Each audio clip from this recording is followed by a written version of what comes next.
This is Wes Anderson from In the Shed with Wes Anderson, and you are listening to the Bigfoot Club podcast.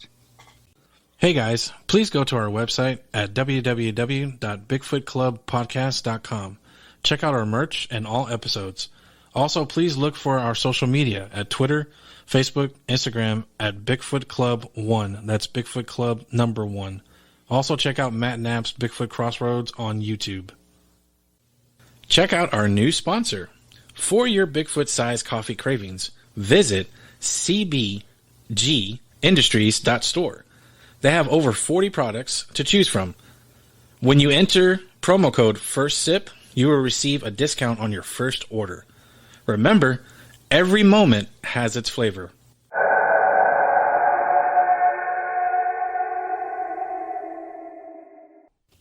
Hey everybody, Bigfoot Club, Season 5, Episode 18. This is your boy, Steven, Big Boy Jones, 2029. I am here with...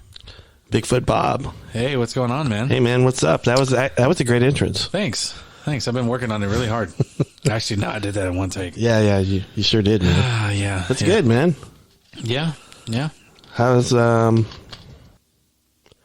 so, this been, this pretty rough week.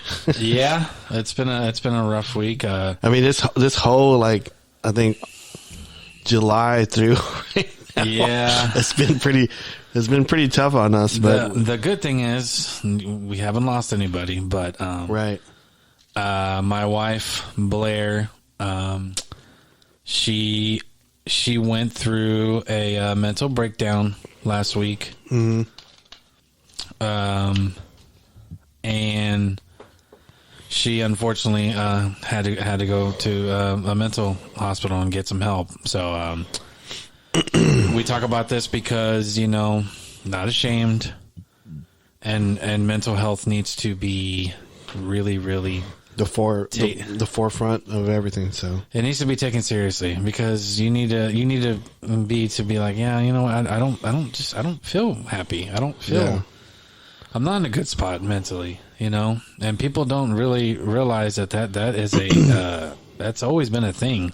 Yeah. It just needs to be talked about more. Because, you don't know what someone's going through. Whenever you see them on the street or you see them at work or you see them in passing at a grocery store, you don't know what they're going through. No. That's why, when we see like that prank that happened where the guy kept harassing that one guy. You're talking about the YouTube prank guy that got shot over in Dulles. Mm-hmm. Inside a mall. Yeah. And, pranks are one thing. Harassing people is just a whole new, that's just, no. But what I was trying to get with that is that you just don't know you don't know what a person is going through when you're passing by somebody or something like that. You just have to really be mindful and really think that, I know we can be selfish. I know we can only think about ourselves and our world and our schedules and all that stuff. But if you really take the time to just be nice, mm-hmm. I think that goes a long way. So you had a pretty rough week, and this happened in the middle of the week, right? This happened not last Thursday, the last Thursday before. Yeah. But yeah, I won't go into specifics on it, but she went through a mental breakdown. She couldn't shake it off for a couple days. She tried really, really hard. And then on Thursday, she was like, I need help. And I was like, okay. So took her to the doctor. Doctor was like, yeah, she needs to go to a mental hospital. So we took her one south of Fort Worth. And those who know about it, you can probably look it up. I won't say the name, but it's a really good facility. They took care of her. She had to stay there for 10 days. So coming home was tough because the boys saw her that morning. They thought and then when they pick him up, they're like, something's wrong. Yeah. Didn't want to say it, but I was very honest with them. I said, Mama had to go to a hospital to help her feel better, so she won't be sad anymore. Boys didn't understand it until I explained it to them for the third time, and then they cried. I cried with them, because I want to let them know that feeling emotions and it's okay. Feeling sad and crying, it's okay. We need to, men today really need to stop. I'm going to say this. Men today, fathers today need to stop. They need to break that cycle of, saying, don't cry. Real men don't cry. And if you cry, you're a pussy and all that stuff. No, don't do that. No. Everybody has a right to cry no matter who you are. Right. So I just let them know that. And, they were like the first 3 days, they come home and they were like, I still feel sad that mom is gone. And I was like, I had to remind them, she's not gone. She's still here, but she's getting help. She's getting better. She's getting better. The great thing about the facility is that, not only they took care of her and they fed her and everything, and they figured out what meds she needed to be on, is that they allowed her to call. Granted, there's over 30 people in that facility, like patients, and there's only 3 phones. So there was some... You could hear in the background, hey, I want to use a phone, So she was only allowed 10 minutes on the phone call, but she can call as many times as she wanted if she had the time, because they kept everybody there on a schedule, therapy, psychiatrists, yoga, gym, some classes like cinema therapy, all fantastic stuff. Right. So, but yeah, it was a hard week, hard 10 days, because I was running the fort here by myself. Yeah, I was texting you. I was trying to text you every 2 hours. Yeah, and I appreciate it. And I didn't tell a lot of people. No, I just told Matt and I think in the last couple of days I mentioned it to Juan, but everybody else I kind of left out of the loop because. Yeah, and then I think hopefully my family doesn't get mad at me on that, but. It wasn't my story to tell on it. Right, right. It was Blair, and now she's all like, at first she was embarrassed, but the second time she was like, no, this needs to be shared. Mental health needs to stop being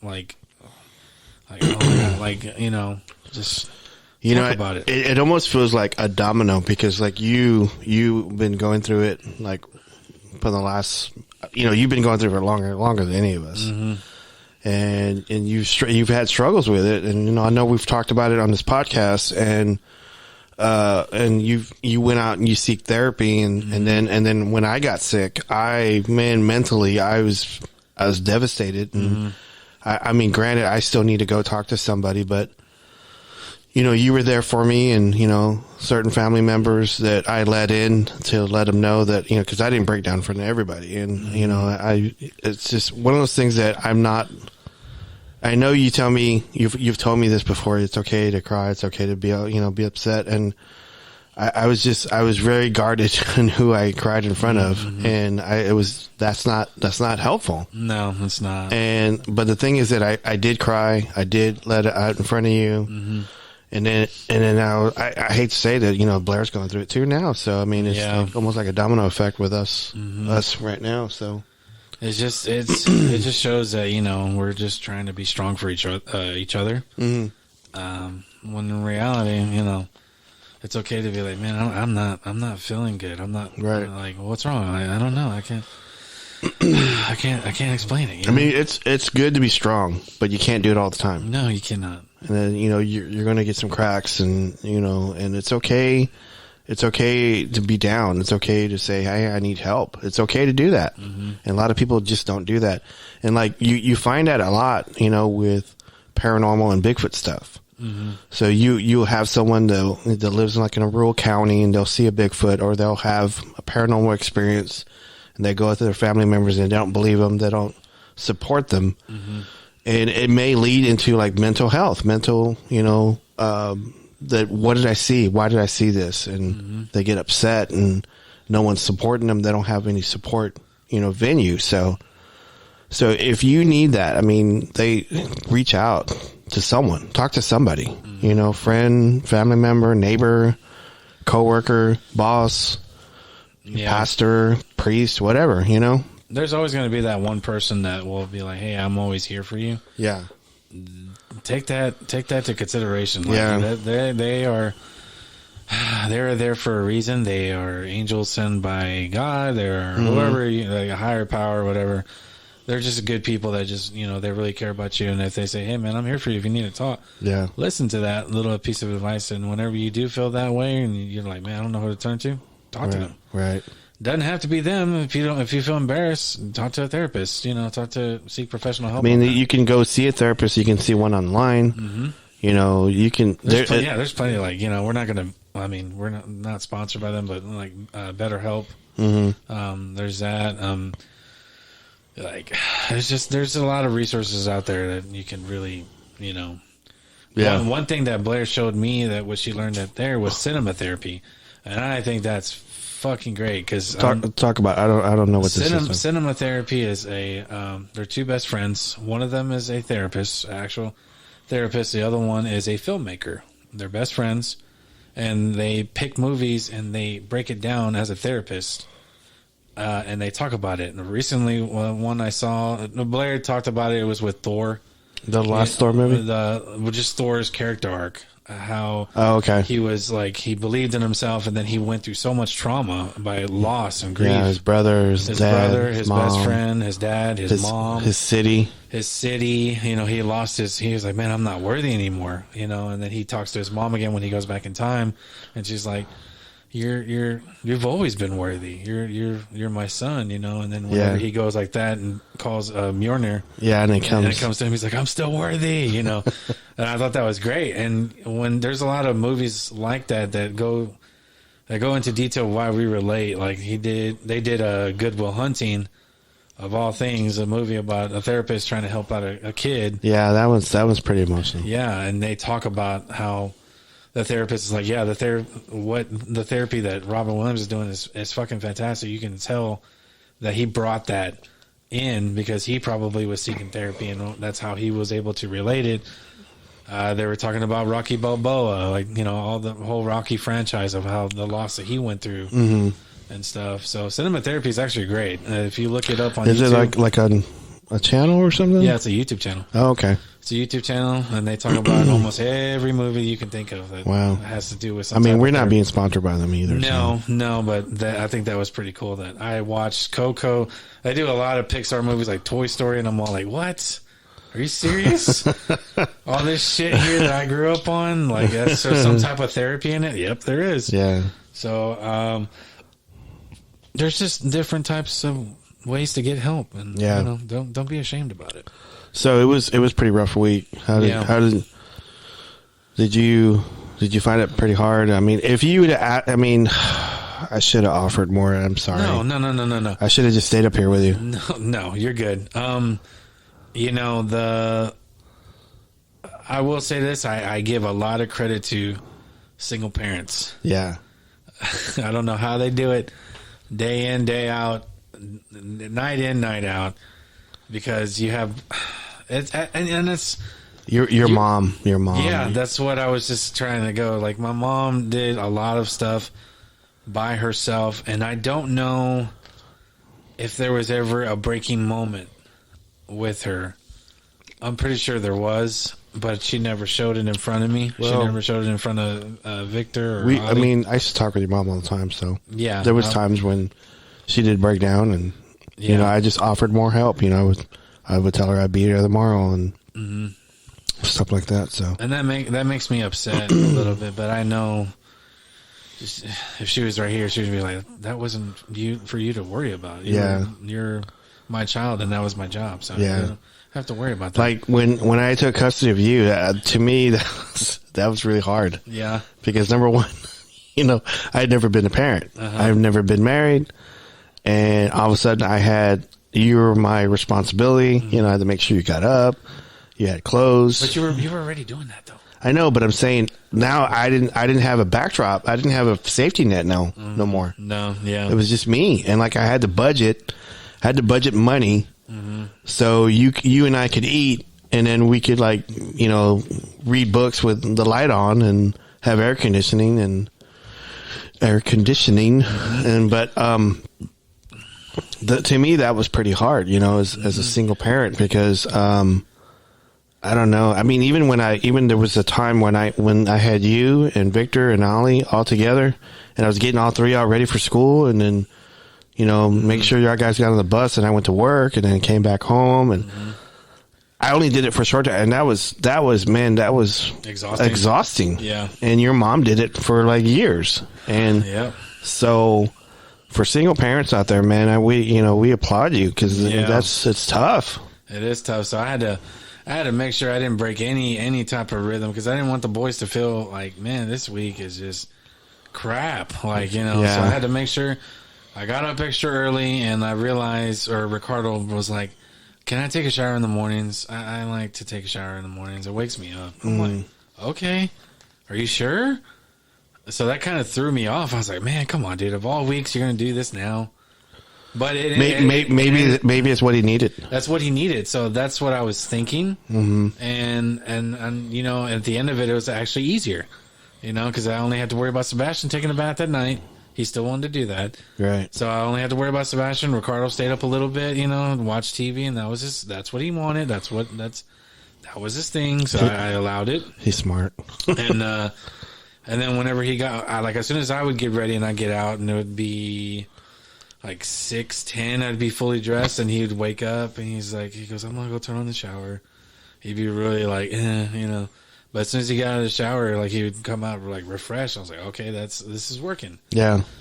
Made them breakfast, and then I would make their lunches for them if they didn't make it the night before, and take them to school, and then get back to work.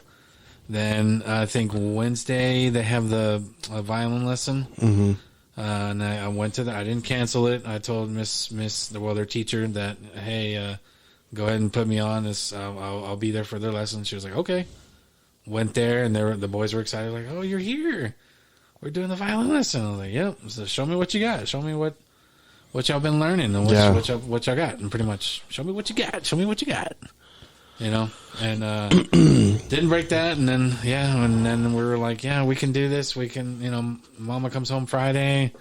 Yeah, they thought that we were going to go all pick her up later on that night. Yeah. Because that's what Blair was saying, because it might be at night. And I'm like, okay. No, she was ready Friday around noon. I bet she was. I was like, yep, okay, I'll go pick you up. Picked her up, came home. Then we both drove to the school whenever the boys were getting out, and she hid, laid down on the seat, and Miss Broom came to the door, opened up the door, she saw Blair and said, oh, and I was like, I was putting my finger over my mouth, I was like, don't say anything. And she was like, boys, go ahead and get in the car. And then they were like, yeah, we're going to go pick up our mom. And then Sebastian and Ricardo saw her face. Mom, Yeah. They got real happy. And that was a good. Did they hold up the line when they were hugging her? So? A little bit, but it's okay. Yeah. I was kind of hoping that someone would try to get after me about that. I'm like, no. But no. It was a tough week, but we're through it. I will say this. I was pretty worried about you. A lot of people were. A lot of people were texting me every day and making sure, hey, is everything okay? Do you need anything? I'm fine. I'm good. I'm doing what I can here. I'm trying to keep the house clean, trying to keep the dishes clean, and boys fed, all that stuff. So yeah. So at the end of it, I applaud single parents. You guys rock. Both parents, whatever you're going through, separation or some loss, y'all are doing great. Yeah. You are worthy.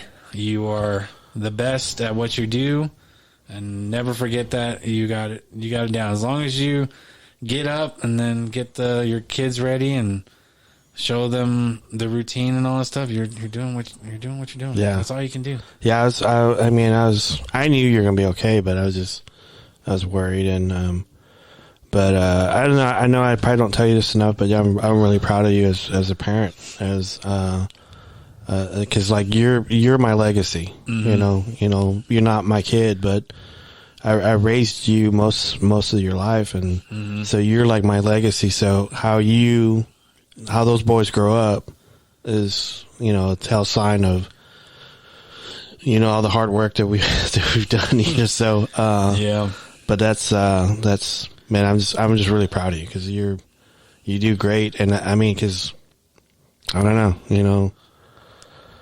Hopefully, my mom is proud too. Yes, I know she is. Yeah. So she's you know. Yeah. Before before she left this world, she made sure that I was gonna see you're okay, and that's what I want to do. I want to make sure. Well, you did a great job. Thank you. You did a really good job because I'm doing something right. Those boys they act like us every single day. Every single day, I know. If it's something or mannerism or saying that we're saying, yeah. I'm like, oh, I don't know if that's good or bad, but I guess we'll roll with it. Yeah, because if I hear Ricardo, like, man, someone got took. Yeah. Someone got took. You just got took, boy. And I'm like, what what did you say? I know. You'll get a little taste of it. Your house is haunted, homie. So. Yeah. Bigfoot. Well, before we get into that, I wanted to say we've had several shout outs that I wanted to say. We had a shout out from Sarah Bignall, Yowie Central Podcast. She did a shout out to us recently, and I wanted to thank you, Sarah, for that. It really means a lot to me because, like, I think she's big time in Australia. So, and then we got a shout out from Yowie Dan on his new podcast, and him and his I forgot his co-host, but he had a shout out to us. He says that like we're on his like top 5 podcasts he listens to. Oh man! So we're really big in Australia. We need to go there. Yeah. And then we had a shout out from Big Dog, the Big Dog Random Podcast. He had Matt on. They he did a shout out to us. And Calling All Beans, DJ had they had the Ghoul Gals Paranormal on there recently, like on last Monday, and he did a shout out to us on that one. So I wanted to say that was kind of cool for us to get shout outs from so many people. And then that's, to me, it means a lot from us, from, a cryptid sports entertainment perspective. Yeah. Coming from cryptid sports entertainers. Yeah. Entertainers. Yeah. Yeah, because we've met some really good people, and then recently we met or really gotten close with Ghoul Gals and Robbie Brown. Yeah. We're so sorry that we weren't able to go see y'all in Cleburne. Yeah. It's just bad timing. By them listening to this, they'll understand. Why we couldn't go. Why we couldn't go, and trust me, we wanted to be there, and but unfortunately that it happened. Whether it was bad timing or not, it happened, and we couldn't be there. So, but definitely next time, hopefully when you guys are in town, or we just happen to be in San Antonio. Yeah, it'd be great. Yeah, we can go. Would you consider doing a paranormal thing with him, like going out to a cemetery or something? Cemetery, yes, I don't mind cemeteries. Can we bring Luke? He would probably like to go with us, but I don't know if he wants to do that long drive. I don't think there's any Bigfoot in San Antonio. Yeah, I think he'll be like, but I'll go. Nasty stuff, smelly stuff, nasty. Yeah, and then we just gotta visit them. I am convinced that Jin is going to give me a batarang, and I'm hoping that's going to be the case. Yeah, because batarangs, man. Anything she gives me, I would probably take. Yeah. Wait a minute, that sounds kind of weird. I mean, a mug or like any gift. Any gifts. Any physical. Wait, hold on. Just gift. Yeah, any present. Any present. Any material that was manufactured. Yes, and it could be Batman related, or it could be whatever. Yeah, if she gave me earrings, I would take them. Yeah, or like a blinged out like EVP recorder. Yeah, I would do it. Yeah, a blinged out. Who does that? Who makes that? I don't know. I need to know. Like, that's pretty cool. Yeah. Anyway, so any more shout-outs? No, man, we're both burping. Yep. Excuse me, sorry. Yeah, edit that out. No, I keep it in. Let people know that we're real, man. Yeah, we're not AI. This isn't an AI generated podcast, no, man. No. Does AI burp? Nope. Man, make sound effects. But yeah, we're doing good. We got. Can we say our next guest? I guess I'll bring it up. I want to interview one of my cousins. And then I've been trying to get him on the show, and I haven't really had a chance to. You know, we've been busy with life and stuff, and then I got sick and stuff like that. So, and then we got another guest coming up. Do you want to talk about that one? Or? Yeah, this is a really good friend of mine. He's a streamer, and he has probably one of the best podcast radio voice ever. Yeah. He goes by Lieutenant Cole Smash. I don't know if we can disclose his name yet, but I want to make sure that he's okay with it. If he just wants to go by Smash, that's fine. We'll go by. But he has a very interesting Bigfoot story. He does have a Bigfoot story. So yeah, that's what. So that was. I mean, because I watch you stream a lot, and then you got me whenever I would watch you stream, you'd go to other people. You would. What's it called? Crashing? You would no raid. Raid. Okay, raid to. If a streamer is done streaming, the kind thing to do if you have viewers is to raid someone else that you know, and a friend of yours. Bring your viewers onto their channel, and then kind of support them at the very end while you log off. So you were doing that with Smash, right? He was on a couple times, and I was like, "Hey, let's raid Smash." And he saw my name, Bigfoot Club, and then we started talking about a Bigfoot incident that he had in Canada when he was on vacation, and and then I started asking him questions, and then he stopped streaming. Yeah, for almost an hour. Yeah, he paused and to talk about it and stuff. So and then we said, "Hey, come on our show and talk about this incident." He's like, "Wait, really?" He's like, "I've never been on a podcast." But he has a great personality. He's a real big tech guy too. So any questions you had about any computer stuff, or if you're building a PC or something, that's the man to go to. Even streaming. He talks about any equipment stuff, and if he doesn't know about it, he wants to learn about it. Right. So yeah, we're trying to get him on the show. He just has a complicated schedule, which is okay. We have that too, but we are pretty much almost locked in for the next couple of weeks. I would just say that. And then today we went out to because Steven.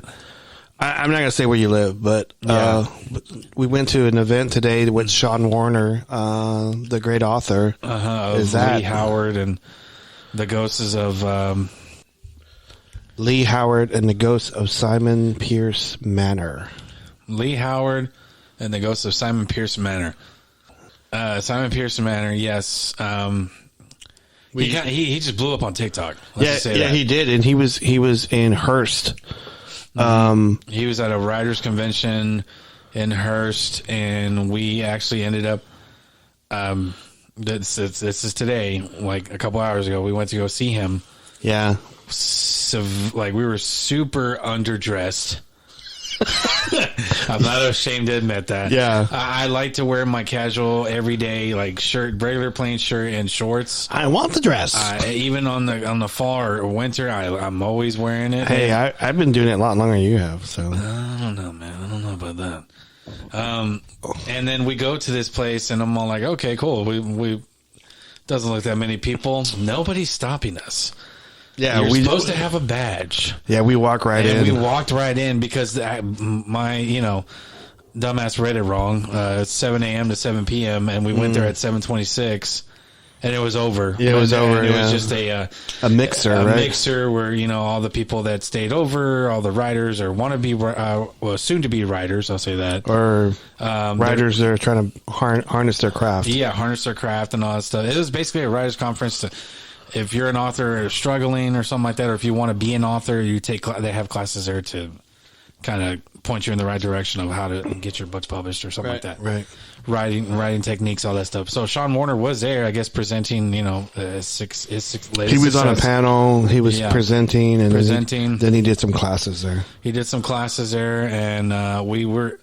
soon as we walked in, like he was right there. As soon he as was we walked right there talking to somebody, and he looked at us a couple times like, I remember you guys, like because we met him at SwapCon a couple of weeks back, and then he stopped talking to that one guy who was talking for a while.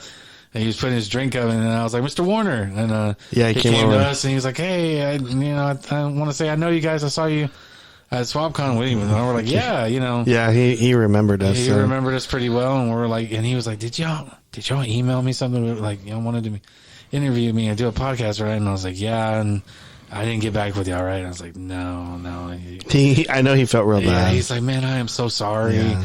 And we're like, no, it's okay. We understand that you're busy and all that stuff. And he was like, I appreciate you being kind and all that stuff. And yeah, because we were saying, you're busy. We get it. Yeah, we get it, And he was like, no, that's very unprofessional of me. And he gave us another way of contacting him to set something up. So like his PR person. Yeah, right? his PR person. And that's what we're gonna do. Is we're gonna keep nagging this person because I read the book, and I think it's amazing. It's a different perspective of paranormal stuff. Yeah.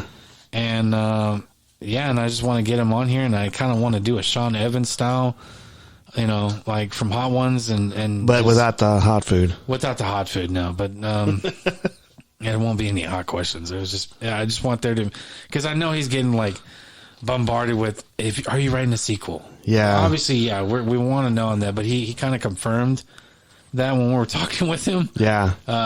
He says it's in the works. It's in the works, yeah. And he has an idea. And yeah, I just want to, want to bring a different type of questioning on it. Yeah, because I don't want to ask him, about, because he's gone through a whirlwind of stuff, and like he's one of the top sellers on Amazon now, and he's got a lot of followers, and obviously TikTok helped him out immensely. So yep. I don't want to ask him those questions. I want to ask him other stuff, like, what type of music does he listen to, or if he gets in the writer's block, how does he get out of it? What techniques does he does, and because you and I have like tried to write some stories. Yeah, I'll admit I've written some stories. I've written this particular story that I think it was inspired by lots of other things, definitely grief and loss. But I never really got a chance to finish it because I don't have a perfect ending for it. Yeah. And I realized when I was writing it, I go, you should have. Yeah, are you going to ask him now? Yeah, I'm eventually going to ask him. Okay. That. How do you come up with, like how does any writer come up with the perfect ending or what they think is a perfect ending? And I love Stephen King and I love his writing and stuff. And then I think a lot of people have asked him that, and he's like, just write it. Yeah, because I was going to say when I'm writing Tanatu, the comic book story for my brother, I knew the ending, how it was going to be. I told him this is how I want it to end. I knew the ending. I'm not going to say what it is because I don't want to ruin it. So I knew the ending, and so I just had to write to get there, if that makes sense. So I had to. I think that's that's like the easiest way. If you have the ending already, great. You have this immense of path, right? Path to get to the ending, and that's probably like that's fucking great. I already know how it ends. I just need to find the beginning part to get there. Right. Me, I started it at the very beginning, and then I worked my way up, and then I was like, well, why don't you do this? Why don't you think about 3 endings? There's 6 endings. Okay, do 6 endings, and then what do you think is the best one to continue? Yeah, I think there's 2 endings. Burping. It's okay. I think there was like 2. If I remember correctly, there was 2 endings that was just ended right then and there. One was good, one was bad. Yeah. The other ones was the other endings were continuations. I think 2 of them were cliffhangers. The other 2 of them were like a dead giveaway of how it was going to go. Right. And I just, for some reason, I was just like, I don't like any of them. Yeah. I don't like any of them. And I realized, like, when I was helping you out with your story and stuff like that, like, all these ideas were coming to, like, firing away. I could not think of for any of them for my story. Yeah. And then, but you were firing a bunch of stuff to me. Yeah, and I was like, bam, bam, bam, and like, these are good, good. Yeah. And then when I was thinking it for myself, I was like, I can't fucking figure it out. And it's just this one story that I've always I grew fond of, and I wrote it. and I gave it to a select people. I gave it to you, and I gave it to a other good friend of mine, and she read it, and she was like, "This is good. Like, just fucking write it. Like, keep going." Yeah. And I was like, "I don't know. I don't." I will tell you this, that when I wrote the El Gato Negro story for my brother, I think I wrote that one like 3 or 4 times. Oh, you did? I wrote it 3 or 4 times because I killed someone off. And whenever Richard, my brother, your uncle, read it, he goes, can you not do that? I go, yeah. So I already had another way to not have this person killed off. So I already had that. So I would just say, just write it, get it over with, write it, and then have it available where you can just change it or rewrite it again, because that's the only way. You have to get it out of your system. And even if you don't like it, go back and change it. Because I went back and I changed a bunch of stuff, and I said, okay, this makes chronological order, or this makes sense to write it this way, because then you're telling a good story. Because that's the whole thing, is that you want to tell a good story. Yeah. And you don't want to be predictable, and you don't want to lose the reader. No. So, and I definitely don't want to confuse the reader either. Yeah. There's a lot of books out there that will confuse the shit out of you, and I think it's either on purpose or it's just bad writing. And then there's a other story that I talked to you about a while. I don't know if you remember, where it's like a detective who worked in the FBI, but he downgraded and wanted to be doing homicide. He's trying to catch the serial killer, and then I already have the ending. Yeah, it's the serial killer is him from the future, and he's killing all these people that killed his family. He's doing it before they kill his family on this one. Remember I told you about that one? Yeah. And I was all like, man, like I have the ending now. What's the title? I haven't even figured out a title, but I have the plot of it, and like I need to figure out. I need to actually make time and actually figure out. I think once we move into the house and everything, we have that office and stuff. I think I'll do it. But I already have the ending of it, of how I want it to end. I just don't know if I want him to kill himself, meaning him, the past, killing the future, or him letting him go. Those are the only 2 endings I have. Wow. Yeah, that's a tough one. Yeah, that is a tough one. So, yeah. Writers. We're talking about writing. Yeah. Writing books. How many minutes are we in? 40 seconds. Really? Yeah. Oh, shit.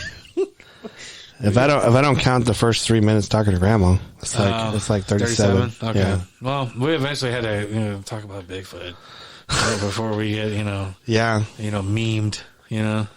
There is a couple stories that are on the BFRO website, and again, BFRO is not a group that we sponsor, or they sponsor us, or we're in affiliation, or relation. We're not in relation with them.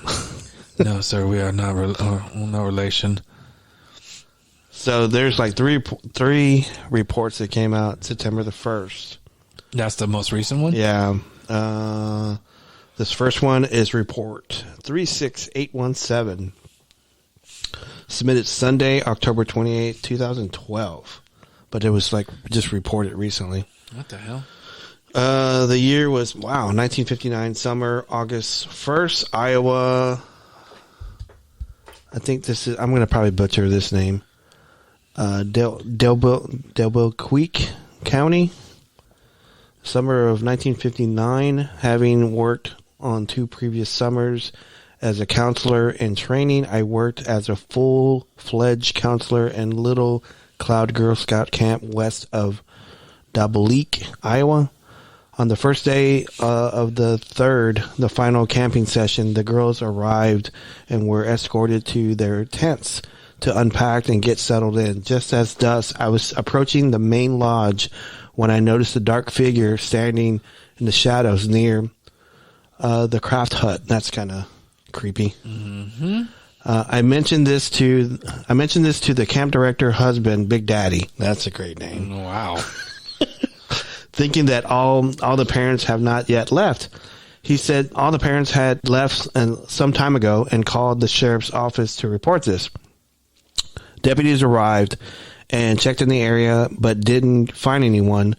Later that evening, co-counselor and I were on campus settling down in bed and had just crawled into our own sleeping bags for the night, and we were falling asleep, and we heard a crunching sound like someone walking down the gravel lane, and that runs through our unit, Cricket Valley. We assumed that it was a Big Daddy checking on to see if anyone else had quieted down for the night and thought nothing of it. At breakfast the next morning, I mentioned it to Big Daddy that we heard him passing through the unit previously tonight. He assured me that he definitely had not been there, and he had the sheriff's office aware of this incident. That was the beginning of 12 sleepless nights for us. I recall sitting up all night, bed with a rosary in one hand and a baseball bat in the other. Oh, jeez. Each night after the girls had settled in down for the evening was quiet, we'd hear these footsteps, and they passed through our tent and continued to our campers' tents. Eventually, the girls started commenting that they heard rustling around, noises around their tents at night. We assured them that it was a little forest creature sniffling around for food. Every morning, we would report activities every day to the sheriff deputies. We'd come out, investigate, and never found anything. All hell broke loose on the last night at camp, of course. Oh, fuck.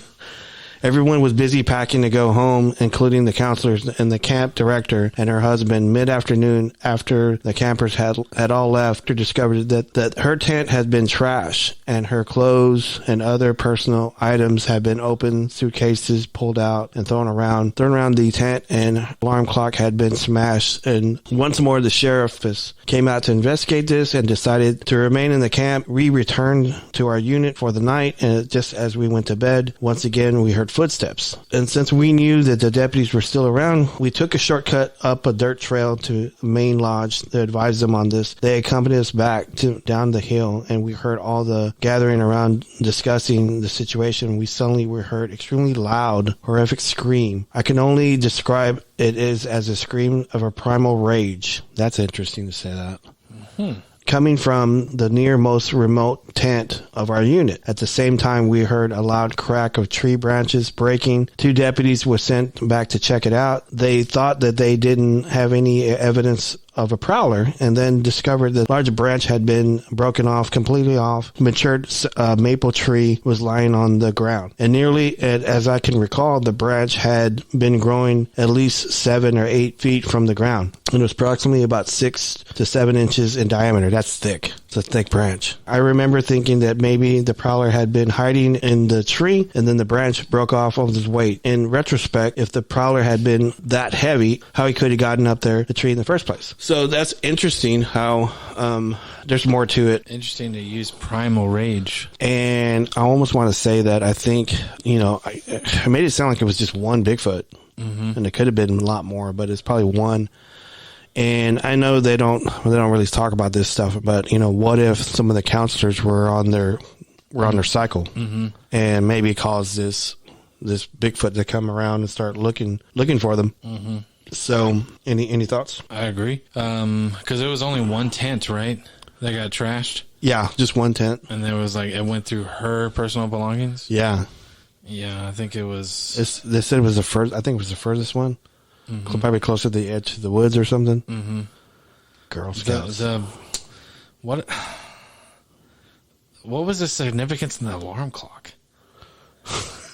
No, I think they just mentioned it. I know, but why was that smashed? Yeah, probably was going off. Maybe I don't know. Probably got scared.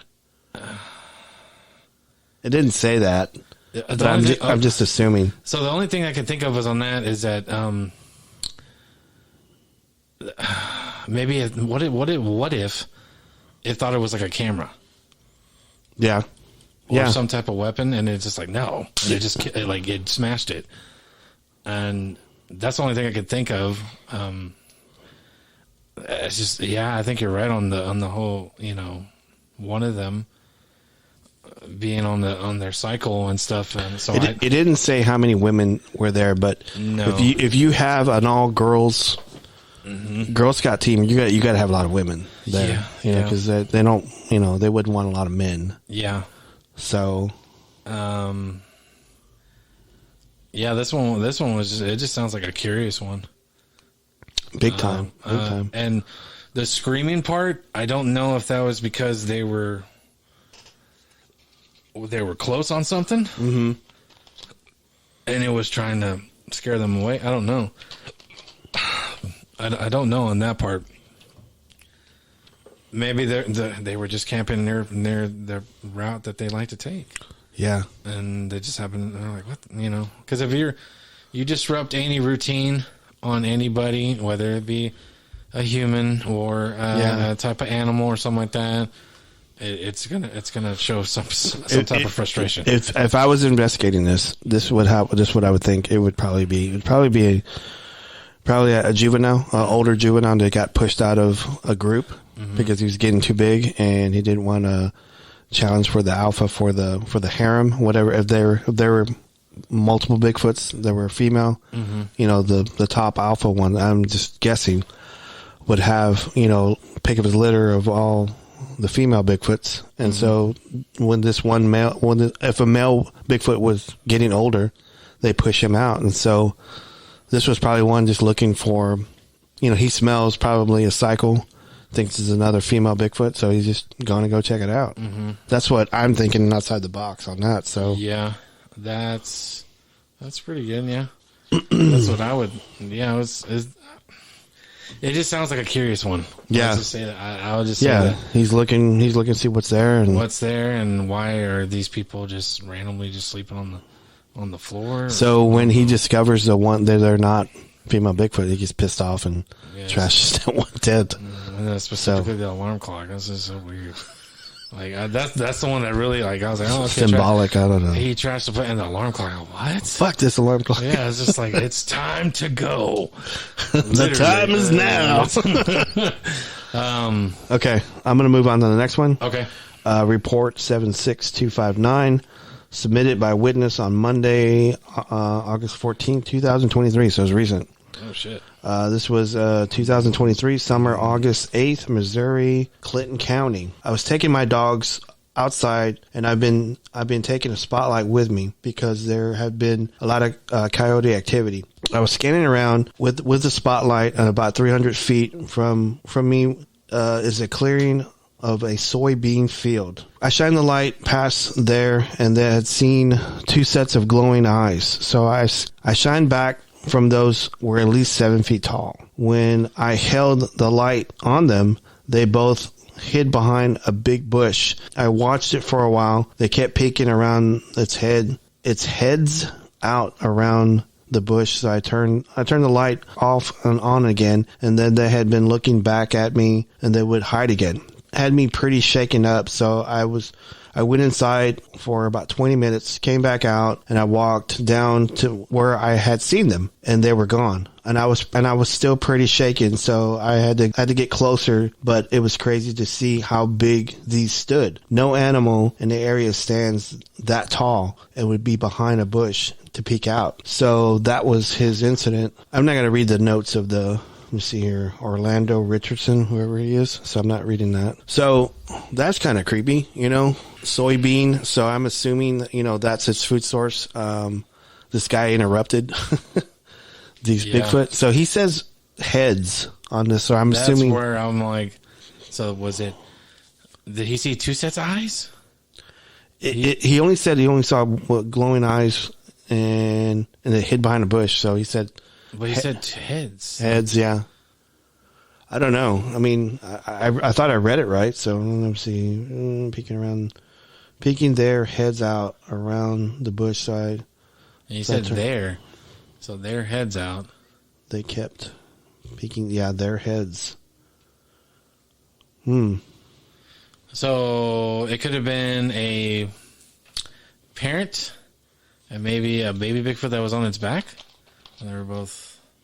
Yeah, I'm probably checking out the soybean field. Yeah, or whoever's there. Like, I don't know why I said it like that. Soybean field. Soybean field. Soybean field.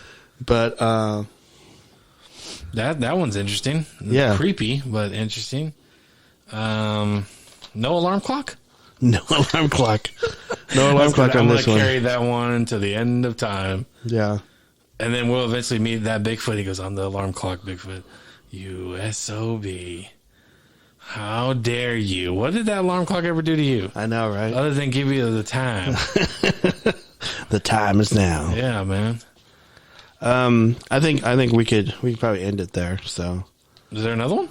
report 75925, submitted by witness on Tuesday, May 30th, 2023. So it's recent. Year 2023, spring, May the 28th, Wisconsin, Onoco County.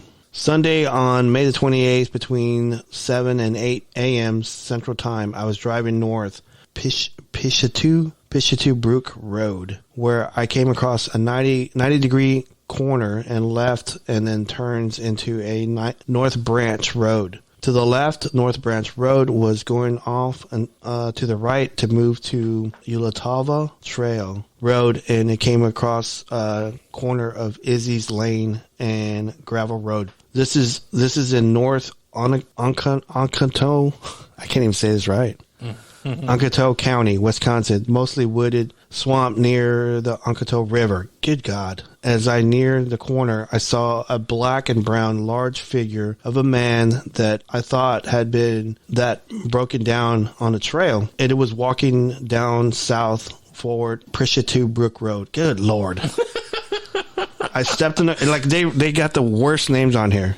I stepped into the corner as I could not believe what I was looking at. Trying to wrap my head around it, I was convinced myself that it was a man, and it was walking on two legs, and it had taken up from what I saw about 10 steps forward toward me. However, there was no sound, no yelling for help, no waving his arms, no human-colored skin. It was, in fact, a dark black-brown figure with large legs, even based towards the feet. It was not a bear.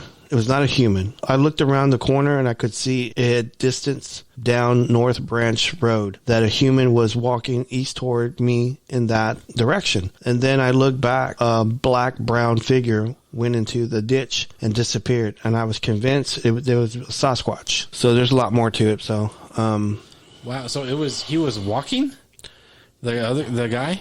Let me see here. Because he said it was walking towards me. Corner. He just says the roads. And it made me think that he was driving. Yeah, I kind of thought he was driving too.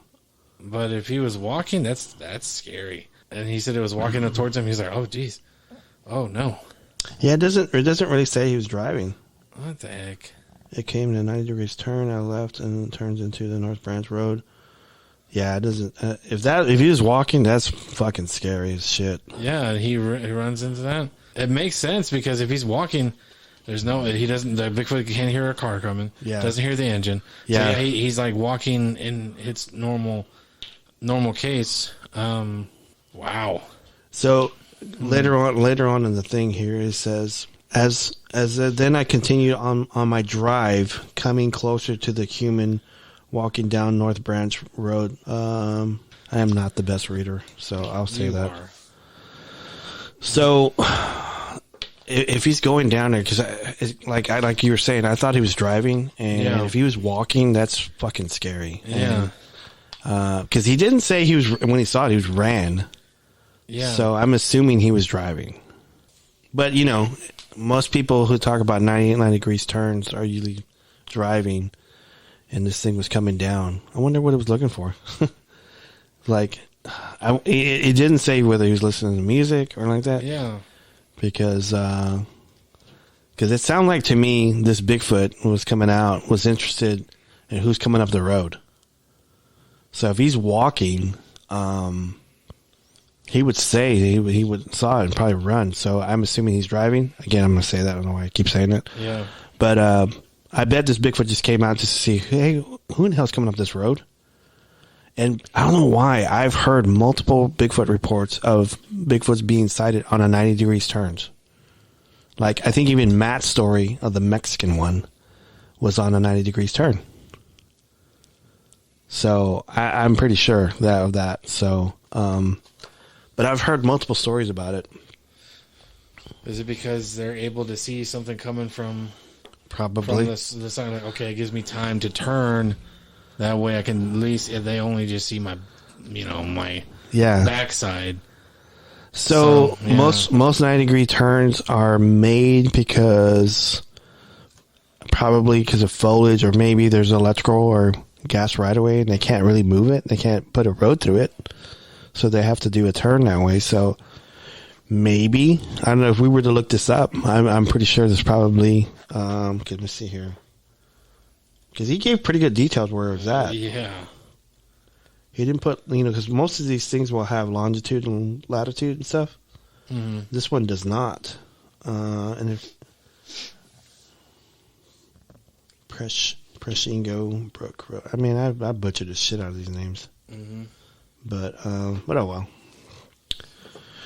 Anyway, we're at 1 minute, 2 seconds. I think you can do an episode. Well, I mean, if they give you hard to pronounce names, I don't think anybody could have read it perfectly. Yeah. So anyway, unless it was Pushmataha. Pushmataha, yeah. Pushmataha. You have any shout-outs? Shout out to the wonderful people at the facility that took care of Blair. Mm-hmm. Shout out to all the... I double down on that too. Yeah. Shout out to all the amazing love and support for Blair and for me. Thank y'all so much for checking up on me. Thank you so much for checking up on Blair. Shout out to all the single parents out there that are trying to hold it down. I can guarantee you that you are doing it. And if you need help, don't be ashamed. Don't be embarrassed to ask for help. I'm going to do something that I normally don't do on this show. If you have a story or either Bigfoot, cryptid, paranormal, please reach out to us at bigfootclub1@gmail.com. We would love to hear your story, whether we have it on the show or not. And if you need help in your area and you need a Bigfoot researcher to help you out, or a paranormal researcher to help you out in your area, again, reach out to us. We will find someone for you that's close by and can take care of you. And also go to our social media. Go to our website at bigfootclubpodcast.com. Give us a like, a comment, a 5-star review. Mm-hmm. That all goes a long way for us. I mean, if you do that, that really helps us out a great deal. It helps us, the podcast get higher and get noticed more. And if you want to do word of mouth, we're on all the platforms. So just do that and just help us out a great deal. We really appreciate it. Mm-hmm. And let me see here. We're going to say good night, good luck. Good night and good luck. All right, we're out. Howdy.